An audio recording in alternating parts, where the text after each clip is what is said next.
Sihat sejahtera, bersama kembali dalam channel Inufung. Inufung membawa Anda menjelajahi cerita-cerita sastra yang pastinya menginspirasikan dan sebagai menambah ilmu pengetahuan. Dalam pertemuan kali ini Inufung bersama dengan sahabatnya Rumandavi. Mari kita ikuti bersama-sama dialog Inufung dan Rumandavi tentang The Divine Comedy di lingkaran ketujuh, di bulatan yang ketiga. Perkenalkan, saya Inufung. Dan perkenalkan, saya Rumandavi. Simfoni surgawi, melodi kehidupan, simfoni surgawi.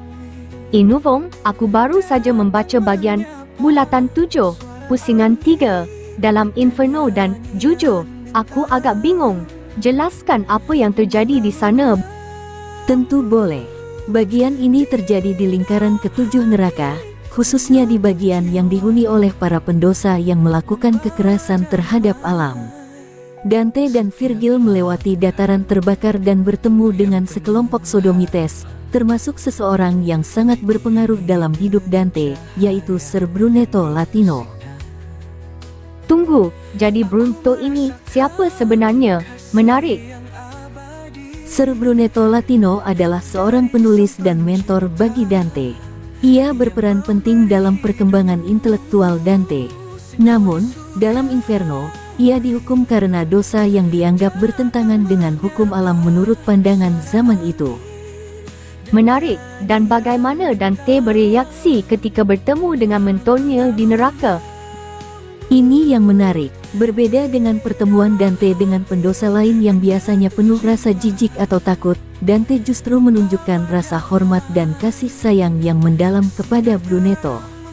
Ia bahkan menyatakan rasa terima kasihnya atas bimbingan yang pernah ia terima. Jadi, meskipun Brunetto ada di neraka, Dante masih sangat menghormatinya.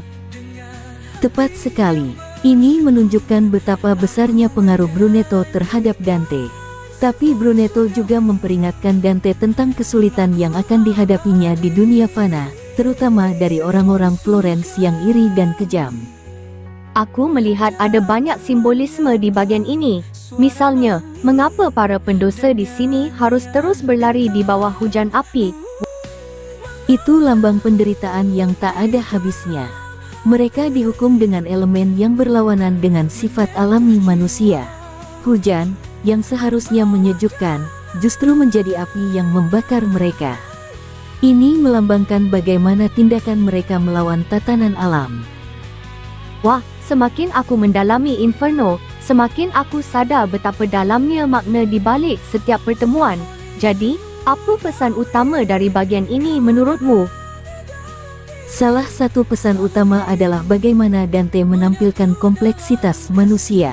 Ia tidak hanya melihat seseorang dari dosa mereka, tetapi juga menghargai warisan intelektual mereka. Selain itu, bagian ini juga menyoroti bagaimana Dante melihat takdirnya sendiri dan tantangan yang akan ia hadapi di dunia nyata. Ini luar biasa. Jadi, dalam konteks dunia moden, apakah masih relevan? Sangat relevan. Kita bisa melihat bagaimana manusia dihukum oleh konsekuensi dari tindakan mereka sendiri, bagaimana penghormatan dan pengkhianatan berjalan berdampingan, dan bagaimana seseorang bisa dihormati dalam satu aspek tetapi dihukum dalam aspek lainnya. Dalam politik, budaya, bahkan hubungan pribadi, kita sering menemukan dilema yang mirip. Aku harus membaca ulang bagian ini dengan perspektif baru. Terima kasih, Inufung. Penjelasanmu benar-benar membuka mataku. Sama-sama, Rumandavi. Dante memang luar biasa. Setiap bacaannya memberi pemahaman yang lebih dalam tentang kehidupan, moralitas, dan keadilan. Teman-teman semua, jangan lupa mengikuti perkongsian kami sekali lagi di episode berikutnya. Melalui perkongsian ini, hanyalah untuk mengembangkan wawasan kita. Ambil yang jernih, buang yang keruh. Jangan lupa komen yang positif, like, dan subscribe.